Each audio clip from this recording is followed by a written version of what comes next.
This is Vic Patel with Craft Express. My name is Ashley from Artistry. It's Gavin, founder, creator of Seps.io, and you're listening to Two Regular Guys podcast, Hosted by Terry Combs RG, regular guy, and Aaron Montgomery. The place to be for industry news. The best dad jokes on earth, along with relevant topics to apparel decorators. Prepare for the weather.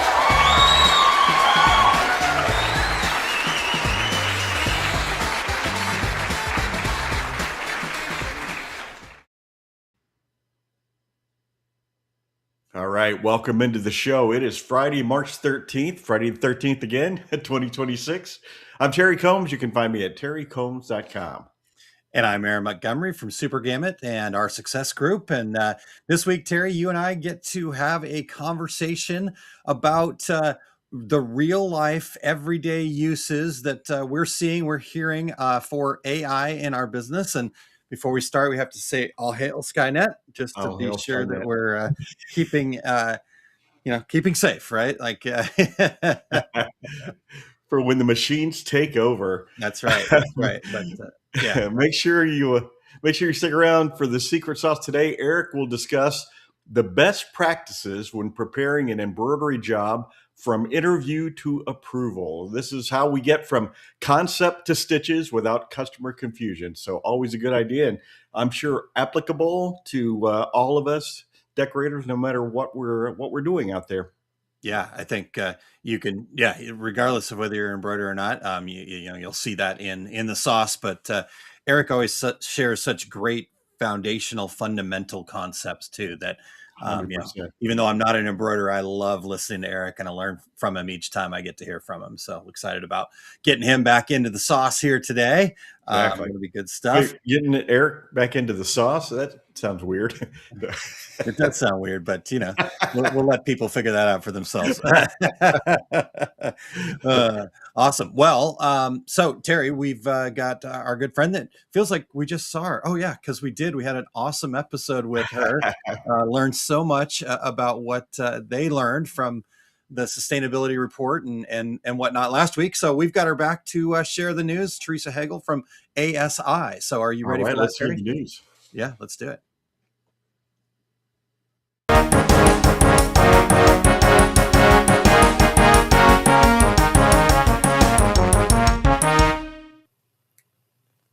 Hi, everyone. It's Teresa Hegel with ASI. Before I start, I just wanted to say Friday the 13th is a very lucky day for me because I was born on a Friday the 13th. So there's nothing unlucky about it. But my first headline, Cintas acquires UniFirst in a $55 billion deal. It was the Counselor Top 40 Distributor's third attempt at acquiring the workwear and uniform company after bids in 2022 and early 2025 fell through.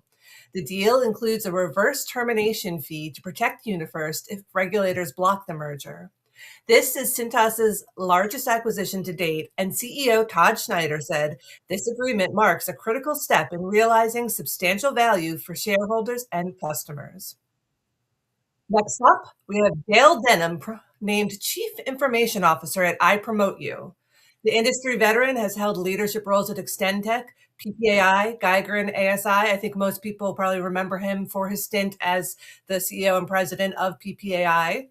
He has officially joined Counselor Top 40 Distributor. Actually, this was back in mid-2025. He joined as a technology consultant supporting strategic innovation initiatives, and he officially transitions to the CIO role on March 18th. Lori Bauer, CEO of I Promote You, said, Dale is a proven change agent who has helped shape digital transformation across the promotional products industry. And finally, I just wanted to kind of call out ASI Fort Worth. Our show was held from March 9th to 11th, and you can get full coverage of the show on asicentral.com/news. But I did want to highlight one of the stories that my colleague Tara Lerman wrote about the keynote address.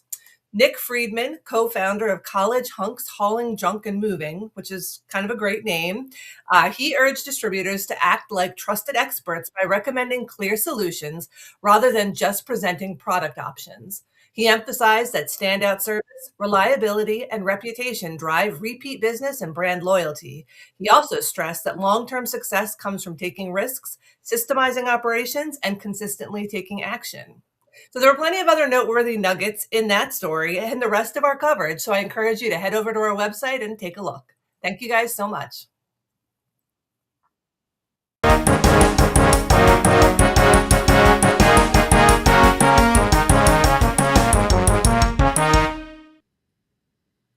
Love it. Thank you, Teresa. And Terry, I knew Teresa and I had a kindred spirit, but I wasn't sure until now because I also was born on Friday the 13th, which I think a lot of people have heard on here. In fact, I'm sure Eric's got it queued up, happy non-triskaidekaphobia day. Is, what the text I get from my father every Friday the 13th. So I've got it here on my phone. I wanted to interrupt the news and say, wait, Aaron too. Good stuff. So thank you. But interesting news and notes. I definitely the college hunk guy, not for the college hunk thing, but he's created a pretty cool brand there. And I love the offer solutions and not products. I mean, that we should all take that to heart, no matter what part of the industry we're in. Absolutely. So I'm definitely going to go check out those stories over there at ASI. Make sure that you guys are as well. So just go to members.asicentral.com and you can find most of the stuff, and we will have links in the show notes as well. So good stuff here today. All right, Terry. Well, let's see what we've got going on here. Ramona says Friday the 13th, 2 in a row. It's not fair. Good morning, fellas. So good morning, Ramona. Thanks for being here. If you guys are tuned in, let us know. This is a conversation today about AI that Terry and I want to have, but we are by no means experts in the space. Again, we just want to talk about real world uses that we've seen and used ourselves. And so that means we want to hear from you guys as we talk through this here in a little bit. So, I don't know how many Friday the 13th there are in a year, but Ramona now knows from last week how many seconds there are in the year. That's right. That's true. 12, I've heard. 12. 12, exactly. You missed that dad joke. Very good one. But speaking of dad jokes, I do have a themed dad joke finally. I took Terry's lead and I had to find a themed dad jokes. Are you ready, Terry? I'm ready. Let's hear your dad joke.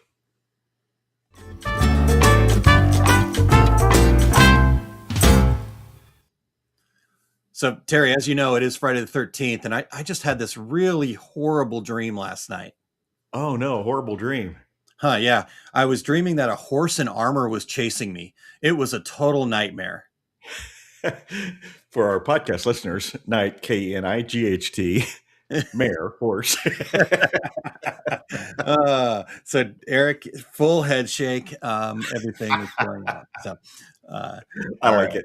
Speaking of written by AI, Terry, just real quick, we've got a comment from our good friends at Super Gamut over there. It says, good morning, guys. Always great to tune in live. Thanks for everything you do for the decorated apparel community. Looking forward to another great conversation today. Awesome. Written by AI. All right. Before we dive into AI, we want to thank everybody for checking out the Two Regular Guys podcast. We still need your voices. We would love to have the regulators participating in those show intros. You can go to osg.link/intro, read a few sentences, and be a part of every show. Don't be left out. Yep. We are always looking for new guests. So if you or anyone you know would like to join us, go to calendly.com/2 regular guys to book a future episode, or email us at info@tworegularguys.com with your show ideas. If you are listening to the podcast version of the show, we would appreciate you sharing the Two Regular Guys podcast with all of your industry friends so they can become regulators too. We would appreciate you giving us a review on Apple Podcasts, Spotify, iHeartRadio, Amazon Podcast, YouTube Podcast. Wherever you do your podcast listening, we are there. And if you're watching us live or listening to us live, as Aaron said, please join in with your comments and your questions. Absolutely. Can't wait to hear from you guys. Terry, I'm going to have to come up with some new places to put our podcast just so you can kind of change up that list. I feel like you've got that down. We are everywhere thanks to you, Aaron. Oh, well, yes, it's been great. Gosh, I still 14. This is year 14, Terry. I was just looking at the numbers. I think this is 637 today, his episode. So That's crazy. Every time, of course, everybody on the planet has a podcast. So anytime I say, well, yeah, I have a podcast as well, me and my buddy Aaron and Eric. And, when I say, yeah, we're in our 14th year, they were like, wait, 14 years every Friday? It's like nobody can believe it. So when they start doing the math, and yeah, for sure. So good stuff. All right, Terry. Well, let's dive in and talk about AI. I'll, this being different, right? We're not interviewing an expert, or basically this is you and I having a conversation about what we've seen. So I guess let's do this. Let's just kind of throw some bullet points out there, and then maybe just have a discussion about it, right? And so I kind of felt like a great place for us to start this discussion. And the shiny object got me. I said, David Haynes checking in from corraltrainer.com. Says, hey guys. But Terry,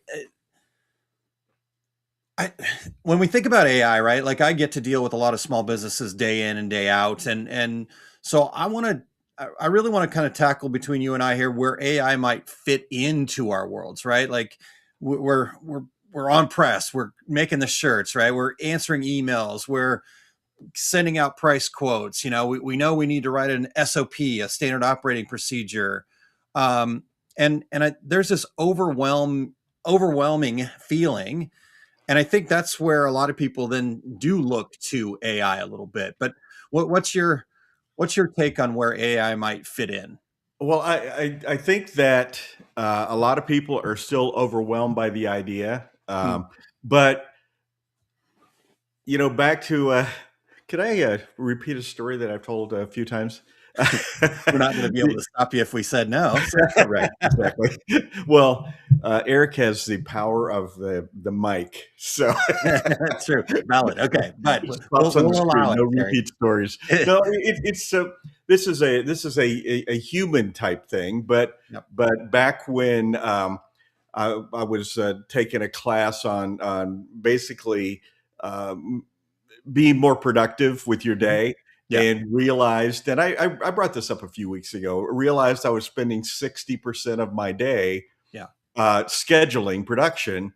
And the class instructor said, so is that like a complicated thing? Is it only you that could do that? And I'm like, no, I actually have a little card that's a formula that will calculate to the 15-minute mark how long it should take to do a production job, depending on the colors, depending on the products.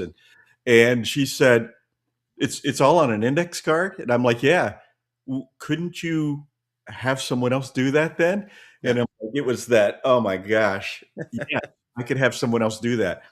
That's what I think of when I think about small shops using AI to do those things that are repeatable, that you don't have to spend your time doing. And I will be the first to admit, in business, I catch myself spinning wheels all the time. And this is a solution to that. That's my thought on it. Yeah. No, I think that's a great and great use of your story once again, Terry. That's perfect, right? And I think you're exactly right too. Like, I think sometimes our limitations is, oh, well, I've always done it this way. I've got this index card. I'm just going to keep doing it. And then next thing you know, it's taking up 60% of your time, and you're wondering, where all your time went, when you could easily, outsource that. In this case, what we're talking about today, we can outsource a lot of these things to AI. Like I just got back from a trade show not too long ago. I had the stack of business cards. And in the past, you'd go in, you'd try to do this or that. And I just said, okay, took a picture of all the business cards, said, hey, AI, I want you to put this into a spreadsheet format with these columns. And even though every single business card was different, had different information in different places, it still popped out the information that I needed, just like that. So I think you're exactly right. It kind of can fit into those things. And then the other thing that you mentioned early on there, Terry, that I wanted to talk about real quick is AI can feel a little bit overwhelming. Like I was working with one of the members of my mastermind program, and she was starting to use AI more to help kind of figure out marketing strategies and stuff like that. But if you're not careful, like it's going to spit out a bunch of information, right? And so it can then become overwhelming, and then you start going down these other rabbit holes because of AI, right? So I think that's the other part about it is we really need to understand that it is a tool. And as David Hayton says here, AI is a fantastic tool for a lot of things for sure. From the art side, I don't see it replacing, quote unquote, professional desktop tools for art such as Corel or Adobe anytime soon, right? So I think the real challenge for business owners is kind of figuring out where it fits and where it fits for you, which I think kind of transitions into the next point that I thought we'd talk about, Terry, was kind of the big myth, right? I don't know, like, again, David used replacing in quotes there, right? Where is it taking our jobs? Is it going to show up and save your business? And I don't know. I just feel like if we don't set our expectation right, that's going to actually, again, create more, right? Because you like the person I was telling you about that I was working with, she got to that point where she was just overwhelmed by all the data. And, at the end of the day, I don't think AI can fix your pricing, right? That's an art. There's certain science to it for sure, but I think setting our pricing based on value is a real art form that we have to learn as business owners. The relationships that we build, right? Like I can have it help me with my emails, my this, my that. But the fact of the matter is, if I want to build a relationship, it has to come from me. Those types of things. I mean, the craftsmanship, right? David talks about art. Yeah. Can we pop out a bunch of artwork with AI? Sure. We can have 5,000 piles of turds that come out the other end. Right. But, you see it on social media, like, oh, Do I need to mark the time down? Is that a word we have to get rid of? Yeah, exactly. Right. So anyhow, I guess talk to that point too, Terry, from your perspective, that kind of myth about AI. Well, jumping back to previous, and I think it relates to this, is by offloading a repeatable task, it gave me the opportunity to get out on the production floor. Yeah. The other thing it gave me the opportunity to do was stop staying 2 hours after everybody goes home, stop coming in on Saturday and Sunday to get caught up. But to your point here, is it going to save my business? Here's the bottom line. Your business, you still have to do good work, deliver on time. Do good work, deliver on time. Do good work, deliver on time. That's the secret of success in our industry. And AI isn't going to fix that for you. And Aaron, it's almost like a crutch in that, in the past, a couple of times in our history, we've had people say, well, business is really bad. It's the economy. It's always the economy. It's never me. Yeah. Well, now it's going to be, all my competitors are using AI, and that's why they're taking business away from me. So, you mentioned your last point there was craftsmanship. It's still a craft. You still have to come up with, as you said, pricing that makes sense for your marketplace. So it's Aaron, let me give you another real world example. It's not AI. Yeah. How many times over the past 25 years have we heard that direct to garment's going to replace screen printing?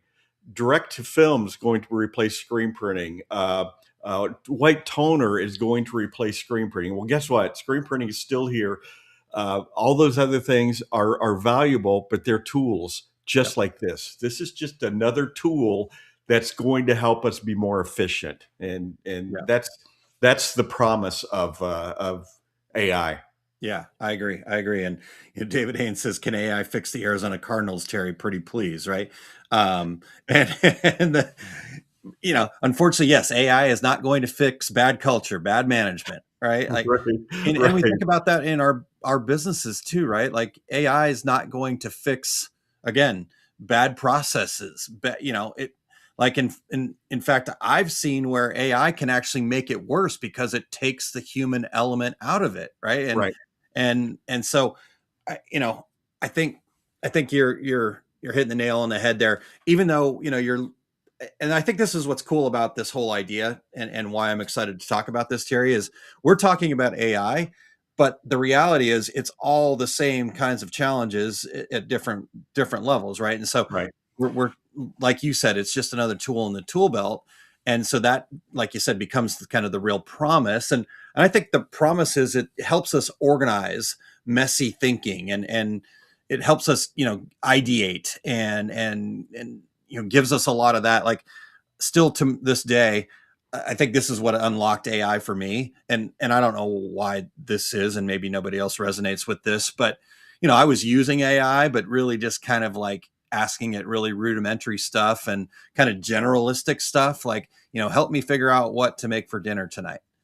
Those kinds of general questions, which is fine.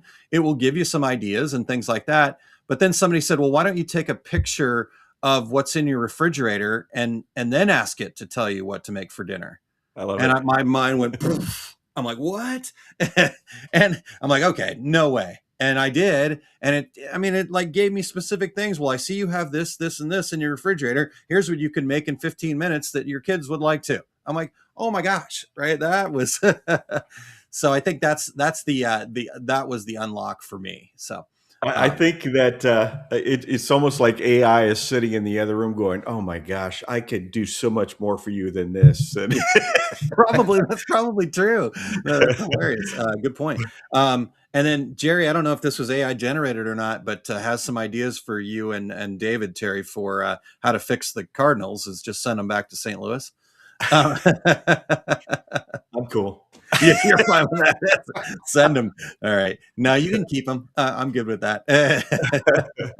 All right. Well, let's get Um, into some specifics here, Terry. If unless you got something else to add there. well, I just want to comment that some people buy so far into this that you can tell everything that you receive from them is 100% AI generated, and it's like they went from doing it by hand to it's completely AI, and I'm possibly a little resentful because as many of our listeners know, I have a degree in journalism and written thousands of articles and books and things like that. And then when I go on to Instagram and an ad pops up where somebody goes, write a book in 15 minutes, sell it online and make $1 million. Yeah. I'm like, Yeah.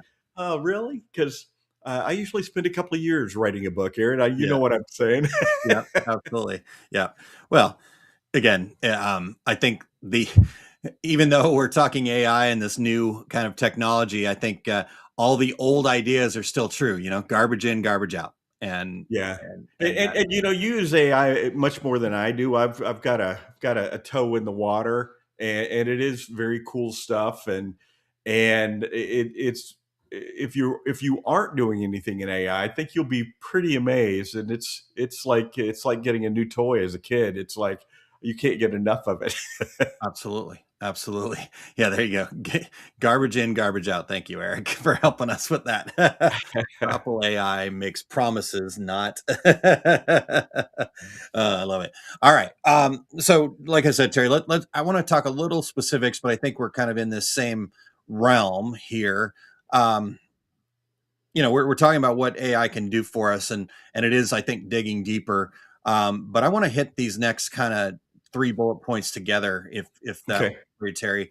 Kind of, one of the things that I've seen it be really helpful for me and other people that I've worked with is yeah, really getting our arms around kind of messy things, kind of organizing them.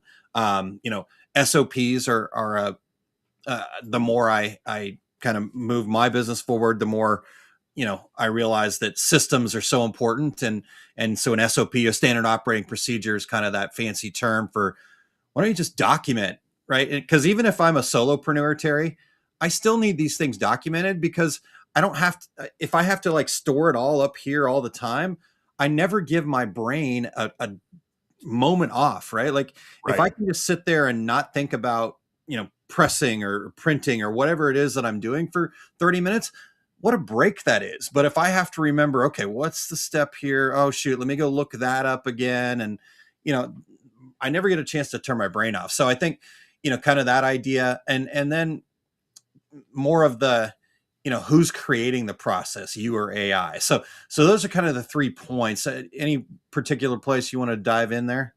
Well, I'm that guy that rather than using AI in the past, obviously I was the post-it note guy, Yeah. and my wall would be covered with post-it notes while I was trying to grasp Yeah. this thought and moving post-it notes around. And it's exactly the same process. It's just you're giving those post-it notes to AI to help you sort it out. Yeah. And I think, Aaron, you've mentioned this to me before, that it kind of gives you perspectives that you never really thought about. But it's almost like having a business friend that you go to lunch and you lay out everything on the table about what you're thinking about, and they come back with a different perspective. Well, what if you move A to B, and so I mean, I think that's what that's what we're getting from AI, Yeah. is that perspective that from the universe, I guess. Yeah, exactly. The picture's not great and it's black and white, but you mentioned the post-it notes in my book there, right? That's kind of a layout of kind of the same thing that Terry was talking about with the post-it notes there. Thank you, Eric. But again, like you said, it is that perspective. It's that opportunity to see something that you might be missing, and you're taking in information and data from all these different places. But so one of the things I always recommend for people is when you're trying to document a process so you can kind of step back from it and not have to think about it all the time, or see where there's opportunities for improvement, is to start with those post-it notes and then arrange them there, and then take that post-it note, take a picture of it, and then go from there and actually walk through the process, right? Like just set up your phone and video yourself doing the thing, and while you're doing the thing, talk through the steps that you're doing and why you're making the choices that you're making. um, and then this is where then I think AI comes in really in a cool way, is I can then take that video that I shot of me walking through it. I can load in the picture of those post-it notes. I can load in the transcript of me talking through it and into AI, and I can tell it, hey, organize this in a way, tell me what you see as opportunities for improvement, organize this in such a way that it becomes a standard operating procedure for my business. And I'm trying to get from point A to point B, like you talked about there, Terry. And man, like you said before, we would have just worked through that and typed it all out and done all this other stuff.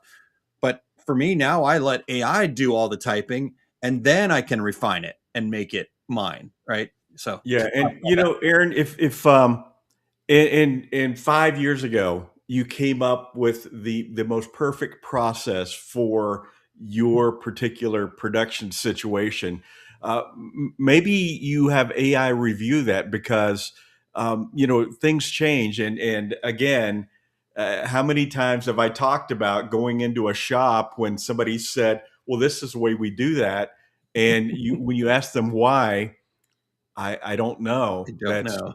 what they told me when I started working here 17 years ago. And so maybe using AI for these, somebody says, I've already got all the documentation. Well, maybe AI should take a little peek at it and help you review it, because you've got a mindset that this is how it's done. This is how I taught all my employees to do it. Maybe AI could take a peek at it and say, you know, today, in today's world, now Yeah. that this has changed and that has changed, and obviously lots has changed in the way we do business over the past few years with the disease we shall not name, and Yep. and how it has changed about all of our businesses, and maybe it is time to take a step back and say, here's my process. T- tell me some suggestions on how to make this more efficient. So. Love it. Love it. Yeah. Eric's comment here says, a friend of the show, Joe Kramer, always says tradition is peer pressure from dead people. I love that. But to that point too, Terry, I love that idea of, like you said, letting somebody take a look. Like, I did a Small Business Saturday episode not too long ago about the fact that business growth is an infinite game, yet we try to play it like a finite game, right? Like, we always want to be growing. We always want to be, we have to, that's the only way to kind of keep up. And so, like you said, letting AI help you with some new perspectives. That's a cool way to go about it. Now, what I see people do that I think might be a little bit of a mistake is we don't give AI enough context. We say, here's my processes, tell me what's wrong. And then it's going to go out in the universe and pull from all the information it has access to. And if it has no context, it's just going to give you a generalization of what might be, right? So what I would suggest is say, here's my current process. Here's what the values of my company are. Here's what's important to me and my customers when I want to deliver to them. Sorry, my dog wants to be part of the conversation. And just kind of give it that context and then say, act as me or an expert in this process. And like, if we give it that extra context, now it's looking for specifics about how you can deliver better to your customers, how you can live the values that are important to you, all of those things. So I think that's a mistake that I've made and that I see other people make quite frequently. Well, yeah, and it's kind of like when we've had a couple of people, Dane, come on talking about doing artwork and using AI, but it's the instructions you give that gets you where you need to know, but you need to go because and Dane gave us some great examples of putting different instructions in to get to the artwork that he was looking for, and so I think that's kind of the same thing that you're talking about. Yeah. Is you've got to give it the instructions that are pertinent to you and your business. Yep. And it's okay to say, I don't think that fits for what I want to do. And maybe you're going to fine tune and AI will ask you, here's a silly example. Aaron, I'm in the process of, I'm going to be buying an RV. Yeah. And just the other day I went in and said, what's a great name for my RV? And AI came back and said, well, where are you going? What's your purpose? Are you going full time? And it kept fine tuning to, I'm a big history buff, so I put in that I was going to be visiting Civil War battlefields, and it just kept coming up with names that were more and more specific to me and my personality, and so that's what you have to do when you're using technology like this. You have to keep getting more specific, and AI will help walk you through that. It'll hold your hand a little bit. Yeah, I love that. I love that. I'm surprised it didn't come up with Regulator Mobile as a name. And gosh, I can see this. How do you know that's not what it came up with? Yeah. If you'll let me on your RV, I can see the fun podcast we'll be doing on the road. So exactly right.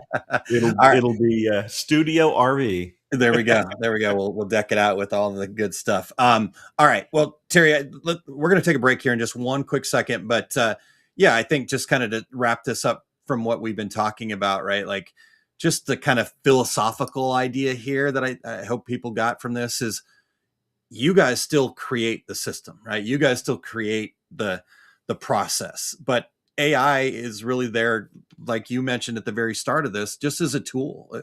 It's simply a way to organize things faster, right? So we're not giving it over to them. We're actually partnering with AI to create these things. So any last thoughts on that before we take a quick break?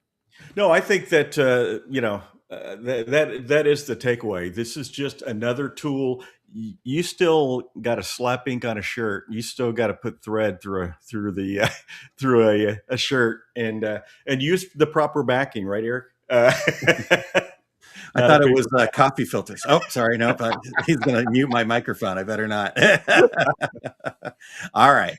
Well, that's good stuff, Terry. Thank you for that. Let's kind of in the recording section there, Eric, but let's hear a quick word from Dax. They're doing some pretty cool things this year. They got some new locations and whatnot, including Dayton coming up here really soon. And they wanted to share some information about what Dax of today is all about. All right. The Decorated Apparel Expo is the premier trade show for the decorated apparel industry, built for printers, embroiderers, and apparel decorators who are ready to grow their business. Step onto a trade floor designed for real conversations, where attendees build meaningful connections with top exhibitors. And don't miss our new and improved education, featuring hands-on workshops you won't find anywhere else.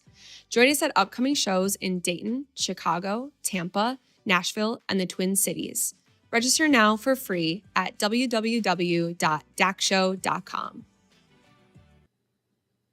I love it. I love it. Terry, I saw the guy pushing the squeegee. I know you don't care one way or the other, but some people do care. You must pull, you must push. Yeah. There's only one way to accomplish this task. Yeah, for sure. But no, just I would differ with that. I love how I love that about Dax is just that hands-on opportunity, right? That they talked about it in there that I've made so many great connections by being at the Dax show.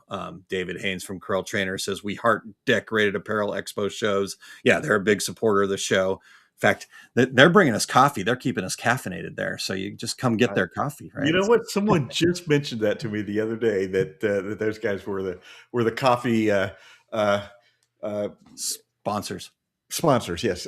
That's what I'm searching for. I was going to type into AI. What's the word I'm looking for? Yeah, exactly. Hold on. We have done AI live on a show before, but I don't think we're going to do that today. I did not prepare for that. So. Yeah, I was thinking at the beginning of this, I thought that we should specify that this is actually two humans talking about this, and but my feeling is AI is probably listening, and after the show, we could say, and now add in an AI person to also respond to these questions.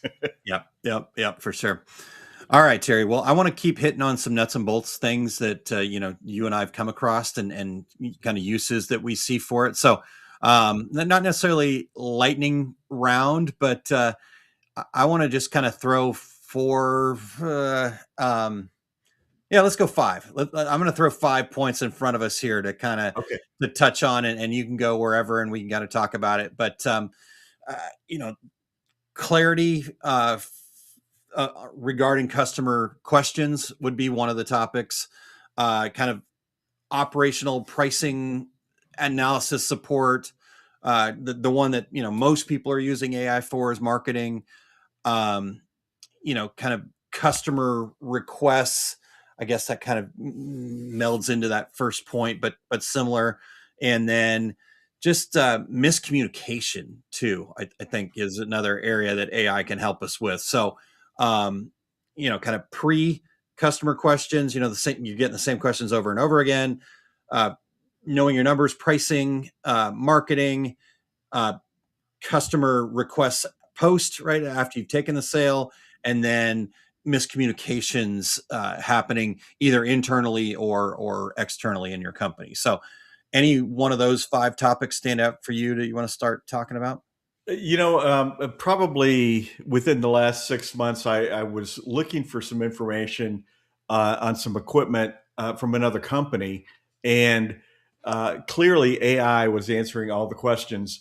And I kept thinking, oh my gosh, is there not a human here? Because this person or this response has nothing to do with what I'm asking here. Yeah. So I feel like it's AI is kind of like, until you give AI all the information it needs, it's like the driverless cars. For the first couple of years, they still had a driver just sitting there, just in case somebody needed to hit the brakes. Uh, uh, Please don't immediately turn over Yeah. your live chat for your company to AI. Put a driver in there. They don't have to have their hands on the wheel, but just make sure that that somebody is monitoring what's happening here. And even with I was at the Phoenix airport a couple of weeks ago, and half the vehicles there were driverless vehicles, and nobody hit me. But those are the same cars that had a person sitting in the driver's seat for the first 2, 3, 4 years of testing that kind of thing. Um, I guess that's my big thing is, just don't cut it loose. You you've got to make sure that those answers are coming out there. And Aaron, as you know, I do. I respond on the live chat over at Equipment Zone, and gosh, 1 out of 10 people come on, and the first thing they type is, "Are you a human?" Because they don't want to talk to a machine, Yeah. So, and because they've had the same experience I have, it's like, oh my gosh, no. Let me rephrase that question. No, nope, that's not what I asked. Yeah. Yeah. Yeah, absolutely. Yeah. And I think that's a really good point. I think that's really important information. Again, I think it goes back to that same mindset that we talked about at the beginning, where AI is a tool, it's not a replacement, right? Even to what David said about art, it's a tool, not a replacement, right? That's what Dane Clement has always said to us. It's a, idea generator. It's not a replacement for the skills that you need as somebody doing artwork, right? And, so again, learning Corel, like from the guys at Corel Trainer, that type of thing. But I do see like some deeper uses, right? Like, as humans, we get this gut feeling about patterns that we're seeing, but I don't know if we're always so good at really kind of turning those gut feelings, those patterns that we're seeing, into language, right? Um, so for example, when we talk about the repeated questions that we get, file requirements, turnaround times, pricing explanations, stuff like that. Like, I think if you were to like put a business owner in the corner and say, what are the 5 most repeated questions that you answer or your team answers, right? They could probably answer that, but not really very clearly. And so one tool that I've found is like, every once in a while, I'll just stop and say, okay, Google, I use Google products for all my emails. And so Google's built in with Gemini. And so I'll go back like once a month, and I'll just say, look at all of my outbound emails that are replies to other emails, and tell me what patterns you're seeing in the things that I answer the most.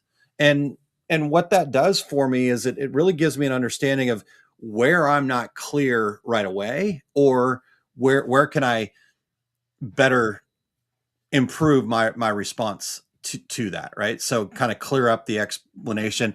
And then what that does for me is now I have that kind of template to start from.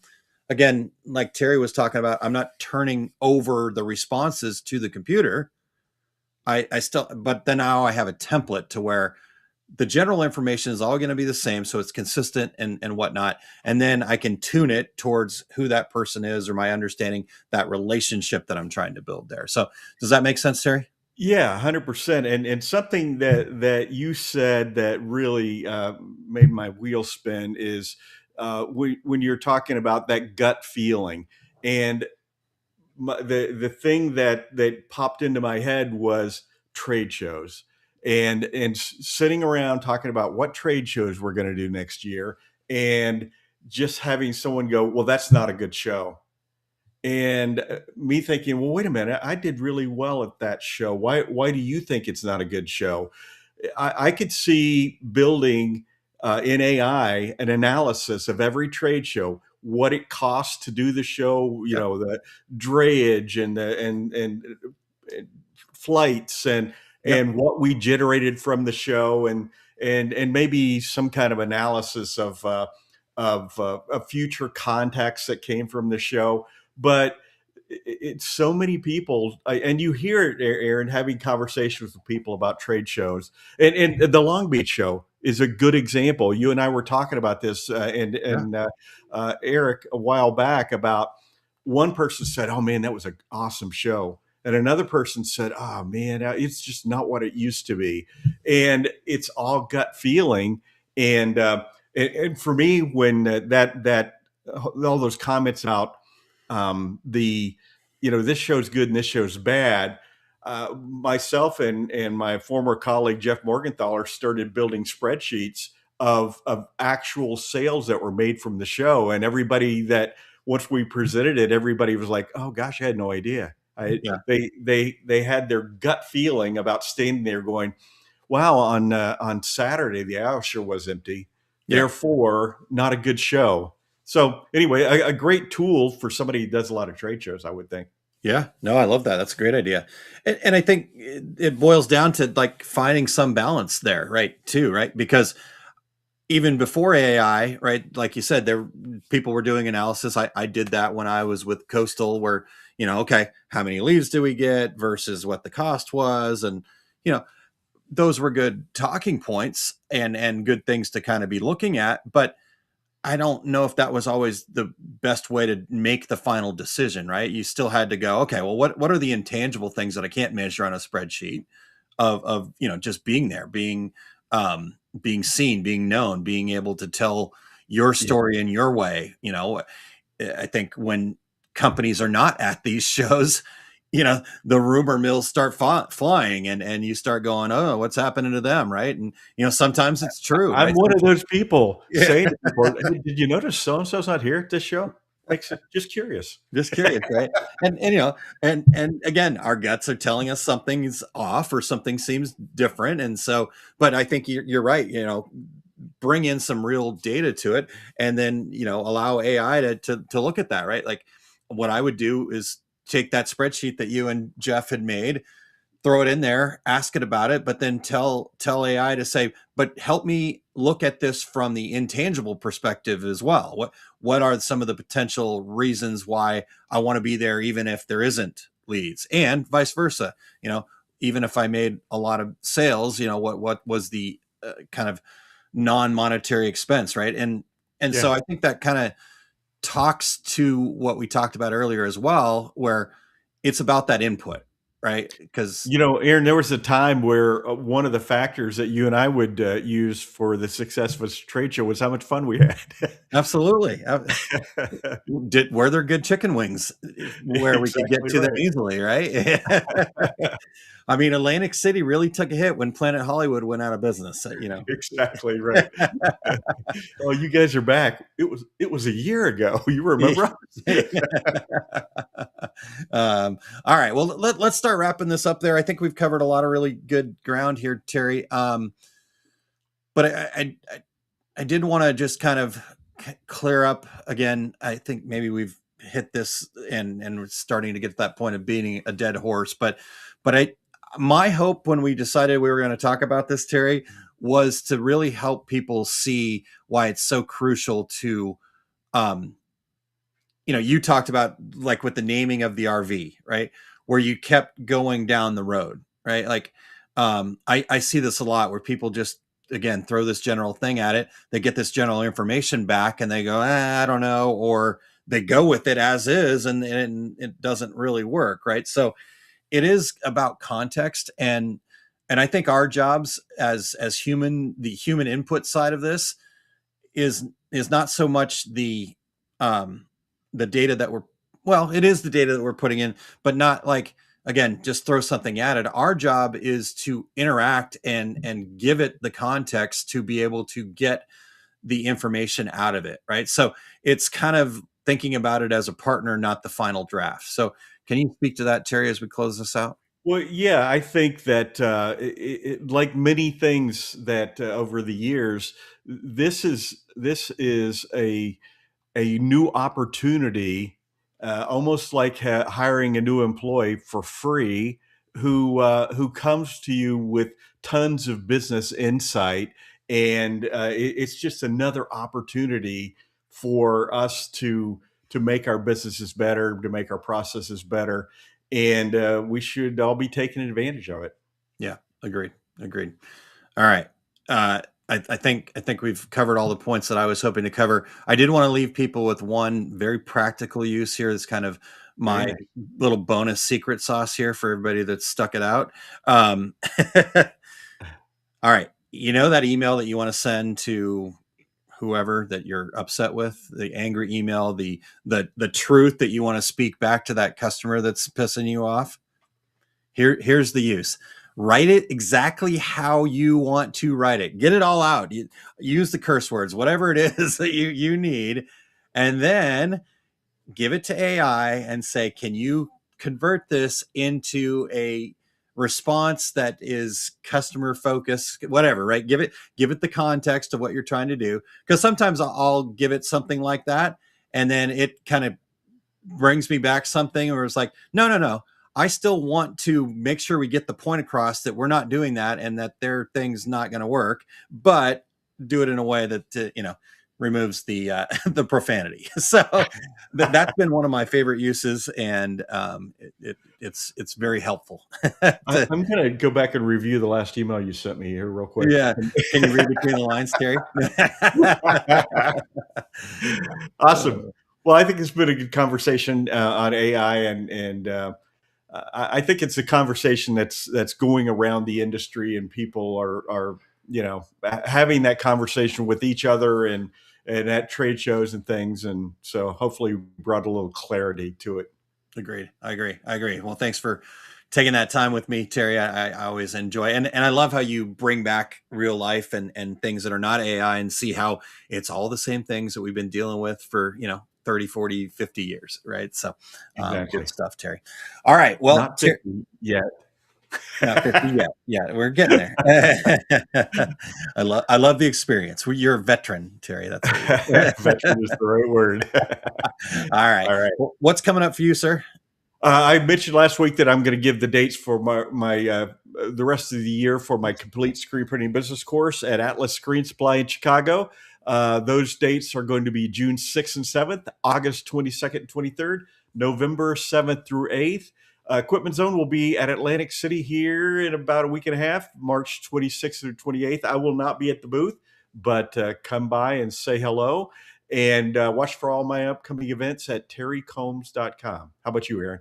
Well, before I bring up mine, I just wanted to celebrate. You said you're going to bring the dates, and you followed through on that. So we got to celebrate. Thank you, Terry, for that. That's cool. Exciting to hear. Those you got those dates planned out. For me, Terry, Small Business Saturday, as I've talked about before, and tomorrow we will be talking about action implementation. It's time to really move your ideas into real life, and we're going to unpack the strategy of slowing down to speed up. And I'm going to show you how intentional action and a simple time study can shift you out of constant reaction mode into more aligned progress, what I like to call productive action. And so you can check that out. Eric's got it up on the screen there, liveosg.com. And then while you're there, make sure that you subscribe. That's my YouTube channel.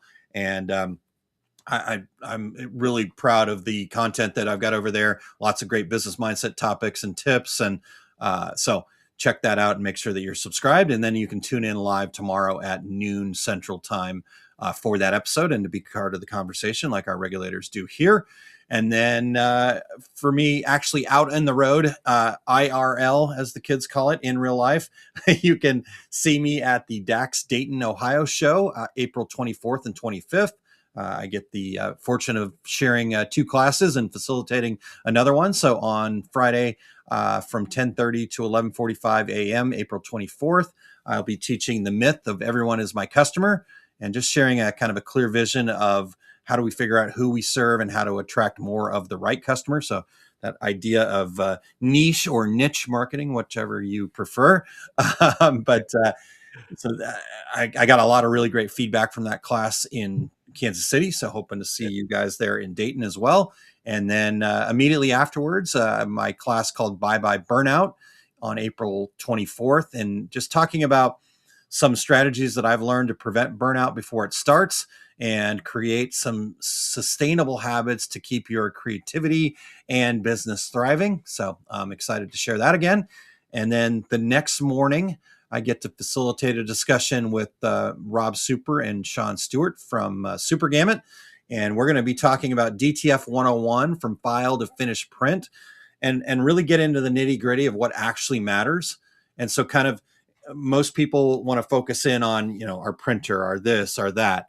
But we've learned from our use of the DTF equipment and the support that we give to others out there in the industry that it really is about the entire workflow, all the way from artwork and the decisions you make there, and film and ink and powder, and how the full recipe works.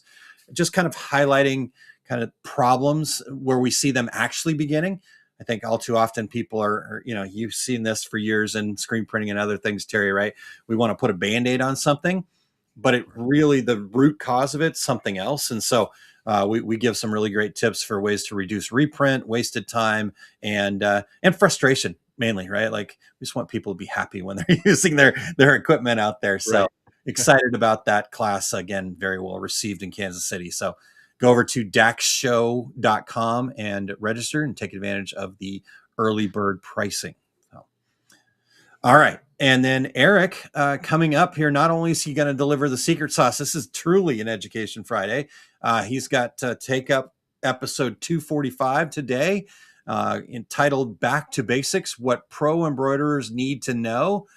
From the foundation for operators to details only digitizers need to care about. We'll cover what skills each station needs to get the job of embroidery done.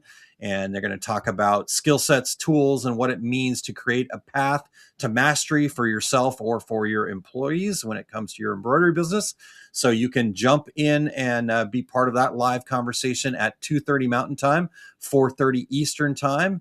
And all you have to do is head over to ericcampbell.com and click on the Take Up tab at the top, and you can access that episode and all the other episodes. It's very tricky. He says 245, but he's got some bonus episodes in there. So I'm guessing he's closer to 275, maybe. He's catching us, man. I don't know. I'm assuming. But tons and tons of great information over there at ericcampbell.com. So check that out. And then, as I mentioned, IRL, you get to see Eric in person at the Atlantic City Impressions Expo happening March 25th through the 28th. And you can expect a version of the Technique Toolkit and his recently very well-rated cap embroidery class, and much, much more of Mr. Eric Campbell. So make sure you use the promo code SPEAK207, and you'll get 20% off the full conference pass repertoire. And if you just go to impressionsexpo.com, and then Eric has got the link in the comments, and will be in the show notes to go directly there to register for those conference passes. So good stuff, Terry. Yeah. Exciting. All right. Good stuff. Stuff, sauce. Let's do this. Let's get Eric in for some secret sauce here. Push your own buttons.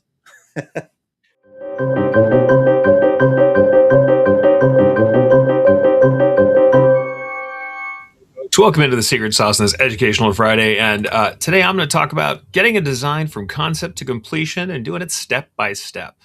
The thing is, customer satisfaction may be proven by the way a job is finished, but it all starts from the first interaction.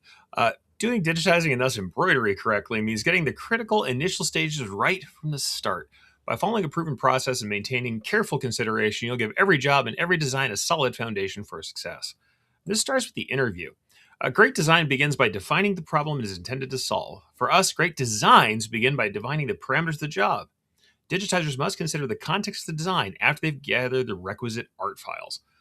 At a minimum, you need to know the requested finish size of the garment, or the design on the garment, and that's a requested finish size because real digitizers are going to know that changes have to be made sometimes. The type of garment on which it's being stitched, the material from which said garment is made, and the color of the garment. To set yourself apart as a consultant, you'll want to dig deeper. Find out who is wearing the garments and under what conditions. Learn who is intended to see the designs and what the client wants viewers to notice or take away. With this additional information, you might adjust your digitizing or the use of your materials to compensate for harsh environments, decide to enhance or enlarge an element that is important to your client, or simply be able to better explain your pitch with a more complete idea of your client's expectations, wants, and needs. When it comes time to alter artwork, you'll be starting out with the understanding of what elements the client sees as the most critical in their art. This gives you a better chance of having your alterations approved, since you'll be sure to make concessions that honor said elements. The next step is really in the consultation. After the initial analysis of the art, a digitizer is going to make suggestions that take the desired finish size and any necessary technical components into consideration, and then communicate those to the customer. At this point, you can create simple art mock-ups of requisite changes. And that leads us to our three-stage approval process. The first part being the art approval. In the art approval, if any significant changes are required or the customer is particularly concerned, you can create a modified piece of art reflecting the initial changes. This is pre-digitizing a piece of art that is not yet rendered into stitches. Send this art to the customer for an initial approval of layout, size, and arrangement of design elements. This initial approval can catch gross errors, misspellings, and completely incorrect color selections. The next set would be the digital approval. That's the next part of this three-stage approval process. Upon receiving approval of any altered art from the customer, the digitizer is going to create the file as specified. We're going to do the actual work of digitizing. On completion of that file, we'll create a 3D digital preview and send that to the customer, preferably both as a standalone full image and as an on-garment mock-up, with information specifically stating the finished size of the design. This will allow the customer to catch not only the same kind of errors as the art approval might, but gives them a more complete understanding of how the stitching is going to look and allowing them to give you more feedback before sampling. Some customers are going to give the go-ahead based on this stage, but be sure that it's incredibly clear to them that color approvals can't be perfectly achieved through printed or digital previews. 100% accurate color matches are best done in the thread and in person. The next stage is what we really get that final approval that makes the most sense to us. This is the one that lets us get the garments on the machine. That's the sample approval. With the digital approval given, a sample should be stitched. For customers who want to preview colors and see stitch quality in complete detail, this sample approval is the real final step. For most customers, this may entail an in-shop visit, but you might find that with off-site or non-local customers, especially if you have sufficient lead times, sending a physical sample can make the most sense to confirm both the colors and the execution. Encourage your customers to judge the quality and clarity of the sample at a sensible distance for viewing. Remember, the average handshake is going to leave participants between 2 and 4 feet apart. The 3 foot or handshake distance is the most likely place we're going to be viewing a design on apparel. You're not going to be right up on top of somebody's left chest design or staring at their hat. You're going to be standing at that handshake distance. Make sure your customer knows that before they take everything under a microscope to judge it. And then we get into the preparation for production. Last but not least, with that final customer approval, you make sure that all information, including thread color, numbers, sizing, position, stabilizer selection, and any special treatment that is required is listed in your job management system and or attached to your direct file. Make sure that the file name or indicator is clearly marked and connect to that information and prepare that final asset for production. Remember, as somebody who is either selling or as a digitizer, no matter what stage you have before production, your job is to produce a product that the production staff can use without having to ask you questions or constantly revert back to asking that customer. The aim is always to have enough information the production department should be able to decorate without any further input. And in conclusion, if you take care to complete each step of this process and you involve everyone from the customer production, no one will have a reason to retrace their steps, complain about confusion, or find themselves befuddled. Be clear, collect your information, and don't stitch out without real approval. You'll be glad for the clarity. That's my secret sauce for today.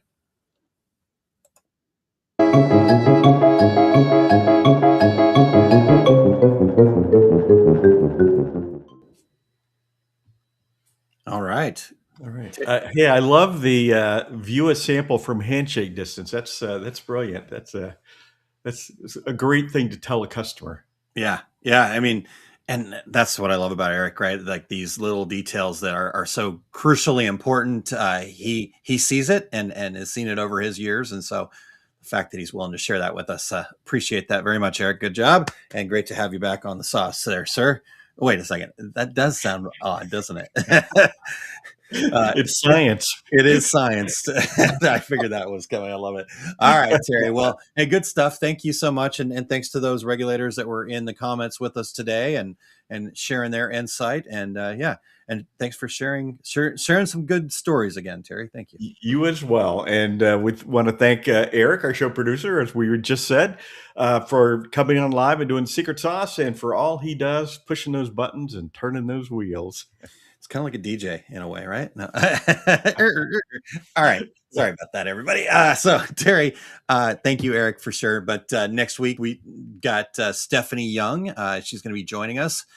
Love what she's out there doing. She's out preaching the gospel of multimedia.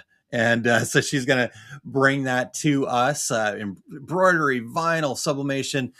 Stephanie's such an amazing creative person. And like, she makes stuff that, I'm not typically going to wear, but I go, could I wear that? I don't know. It's a little girly, but darn, it's freaking cool. I want to wear that. So, this is one that you probably want to tune into live also, or at least go back and check out the video, because I'm sure she'll have plenty of visuals for us too. So looking forward to talking to her next week, Terry. Yeah, it's been a long time, several years since we've had somebody come in and talk multimedia. So that'll be very interesting. Looking forward to that. So, Aaron, until then, I'm Terry Combs. He's Aaron Montgomery. And that was the Two Regular Guys. Here we go. We're out. Awesome. Thank you for tuning in to this week's episode of Two Regular Guys. We're here because of listeners like you, and we're so grateful to have you on this journey with us.